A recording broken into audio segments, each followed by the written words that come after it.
Hi all, this is Allmighty and welcome to this video. So today, once again, I prepared a game from the St. Petersburg Tournament of 1914.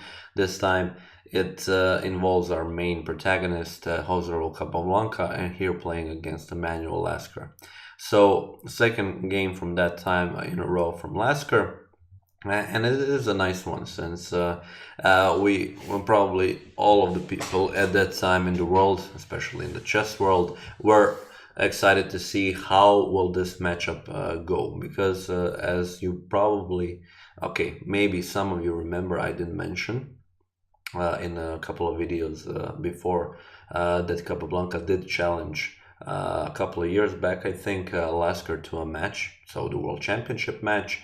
A lot of people did think that Capablanca was still inexperienced. Lasker didn't want to take any chances, and in the end, the match didn't hold. So most of the people thought that probably Lasker had a really good opportunity to actually agree to play against Capablanca at that point, because he was most of the people thought better player and also much more experienced. But this is a time and place in 1914, St. Petersburg, a totally different setup. This time it isn't a match between the two, it is actually a tournament, and this is a game from round 5. And let's see how that actually went. Capablanca may have a slight advantage having the white pieces, and he starts with e4, pretty standard for him. e5 by Lasker, knight to f3, knight to c6. And surprise, surprise, here bishop to b5 wasn't played, but knight to c3. And after knight to f6, we have the 4 knights game. Bishop to b5, so pretty standard stuff now. Black is keeping it symmetrical until the point that he cannot do it anymore. So bishop to b5, we see bishop to b4, both players castles, both players play the pawn, the d pawn, d3 and d6, and now we see bishop to g5. And now, if Lasker would have been playing a bishop to g4, keeping it totally symmetrical, here is the moment where he would go wrong, because now bishop captures on f6, and you have to capture with the pawn. Now ruining the structure in front of your king, and definitely going into a worse position. But for clarification, if queen to f6 would have been played, then you have this knight to d5 attacking the queen. Queen goes to d8, defending the pawn, bishop to c6, pawn to c6, and knight to b4. White is a piece up, clearly winning this game. So that was a possibility, but it is something that here of course, Lasker didn't go for. But instead of bishop to g4, he played bishop to c3. We have pawn captures on c3, and now white is the one left with the bishop pair.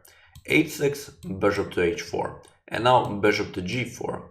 h3 was played, so making this bishop, wanting him to decide, does he want to play bishop to f3 or bishop to h5. Most of the people would play bishop to h5 to keep the tension, but now Capablanca would have a chance to actually play g4. There is no sacrifice involved on g4, and you have to play bishop to g6. And it could mean that this is kind of a start of the attack for white, because bishop to g3 can be played, and then a knight to h4, remaneuvering it. Do you want to capture the bishop on g6, or maybe even play knight to f5? So this is why in this moment bishop to f3 was played by Lasker. But as you can see, only 11 moves have passed, and Capablanca is the one with the bishop pair. The only thing that Lasker has going for him is this ruined pawn structure. Now g5 needs to be played, because otherwise, the pressure of the pin on this knight is too great, and bishop to g3. So for the moment, this bishop will be not very active, and this is where Lasker is the one who needs to take advantage. First knight to d7 was played, and here d4. You don't want to capture it, because here white won't recapture immediately, but play bishop to c6. Pawn captures and pawn captures, as you can see. Now white is the one with the better pawn structure and with a much better position. Trying to play queen to h5, pushing f4 and everything else that comes with that, and just enjoying the situation here. So here Lasker didn't go for this. Of course, he played f6, but you could argue that f6 isn't a good move in itself, because as you can see, all these holes in black's position. Capablanca immediately goes to take advantage of that. He plays queen to g4, he wants to activate the queen, and now king to h8, moving the king out of the way. But since the king is on the h-file, h4 is played immediately. Rook to f7, and now pawn captures on g5. Pawn captures on g5 and f3. As you can see, the game is going on and Capablanca is just playing simple moves, moves that make sense, natural moves, and just slowly but surely improving on its position. Now he will play king to f2, put the rook on the h-file, and then start the attack. Knight to f8, we have king to f2. Rook to h7, so preventing rook to h1 check, but also, yeah, just keeping the defense in front of the king. Rook to h1, you don't want to capture the rook now to bring the other rook into the attack, but queen to e7.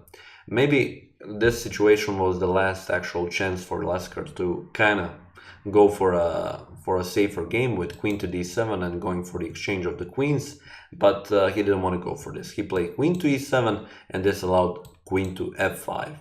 So piling up the pressure on the h7 square here on the rook and just forcing black to actually do something about it. Here rook to d8 was played, and now yeah, Capablanca took the chance. Rook to h7, knight to h7, and bringing the other rook to h1. And here we have a rook to g8. And this is the critical point in the game. The thing is now that, as you can just see by looking at the board very shortly, that white is in much better position. His king isn't all that safe, but it is safe enough. What white needs to do in this situation is just piling up on the h7 square, so here on the knight now. So with the rook, with the queen, include this bishop into the game, include this bishop into the game, and it is only a matter of time when when black will actually crack under pressure, and the white will just win this game. But the thing is, here bishop to c6 was played. To actually show you what I meant with this, I'm going to just show you a couple of moves that would probably go into the right direction. Bishop to c4 first, so including the bishop into the game. Rook to g7, what black needs to do, he needs to defend. So this is probably the best way how to go about it. King to e1. King to e1, moving out of the way so that you can include this bishop into the game. For example, it is difficult for me to go into some variation now, because there are many moves that black can play, but none of them are active moves, none of them are moves that could actually worry white. So you can play the pawns here, don't make any sense, or you can just move the pieces in front of the king. Let's say queen to f8.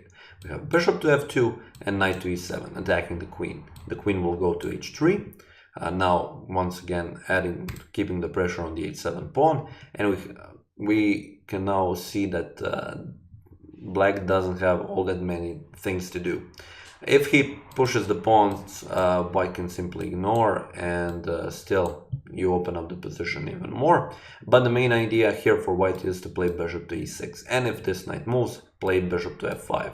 So if knight to g6, bishop to e6, stopping now bishop to f5, but now what you can do, you can even play bishop to e3. So now you can even threaten bishop to e6. And all of a sudden, black doesn't really have a lot of things that he can do to stop this. And as you can see, this isn't necessarily how it should have been. So black could have quite possibly played something a little bit different. But all the moves that you would make would lead to the same result.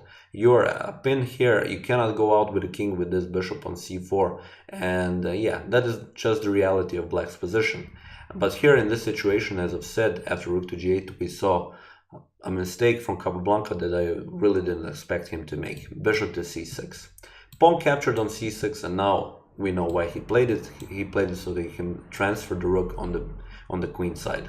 But this quite simply fails short of the attempt to win the game, and Lasker shows it quite simply. First king to g7, moving out of the pin, so if white decides to bring the rook back, that the rook isn't on the h8 file, on h8. Rook to b7 and rook to a8, defending the pawn. King to g1 and knight to f8. As you can see, now the queen doesn't really have a lot of squares to go to. This queen can go to h3, h1, and this is the only way how to go back into the game. But this is actually too slow. d5 and now c5, locking in the position. bishop to f2, including the bishop into the game, and now queen to d8. You will see the idea quite soon. g3, rook to b8. So the idea from Lasker is to exchange rooks, and if white doesn't want to do it, play a rook to b1 check. King has to go to g2, and now rook to, okay, first queen to b8 attacking the rook. Rook moves, for example, to a5, and now rook to a1. And now actually black is the one who is on the attack. Queen to g1 is coming, and it is very, very problematic for white how to stop queen to f1 and queen to h1. So here in this situation, Capablanca notices that, and he plays rook to b3. Also possible was rook to b8, but this is better because now he improves his pawn structure. And after this we see queen to d7, queen has to capture because doesn't have anywhere to go with the queen. Knight captures on e7, and all of a sudden we are in the endgame, which is very hard to win for white because the material is equal. White is a little bit better because all of the pawns are on the dark squares, and you have a bishop against the knight, but here Lasker will show that actually he knows how to play this endgames. King to f1 first, wanting to include the king into the game, but we have king to g6, king to e2, and now f5.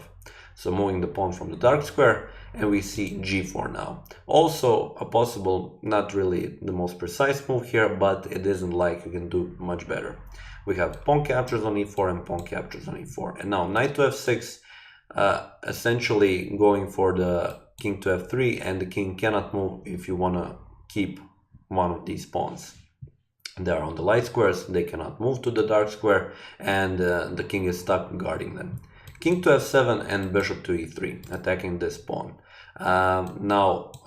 Here Lasker defends the right way, knight to h7. Of course, it limits the movement of this knight, but the idea is that with the king you want to go defend these pawns, and with the knight you are, the knight is more than enough to guard this pawn. And the thing is that white cannot break through, and this is just a drawn game. We see b4 now, so the last try from Capablanca. Pawn captures on b4, pawn captures on b4, a6 defending this pawn, and we have a4. King to e7, b5, pawn captures, and a5 is met with king to d7, and as you can see the king is in the square, so it is not enough time to actually go with the white pawn and promote it to a queen. So here Capablanca captures on b5, and we have king to d7. After this we have just seen a repeating of the moves: bishop to f2, king to c8, king to d7, just a couple of more times. I'll just quickly go through it, and it was in this moment after move 49 that the players agreed for a draw. So their first real encounter, it was a draw. Capablanca had a really nice chance to go and win against the world champion and establish his ground and his standing for actually challenging and going for a win, but he missed it. Yeah, it sometimes happened, but it seemed this was a thing marking this tournament, where a player plays against a favorite and doesn't really take the chance to deliver the final blow.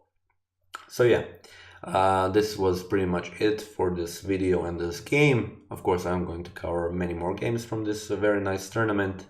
And yeah, let's see what happens with Capablanca in the rest of the story. So that being said, I would like to thank you for watching this video, and I will see you next time.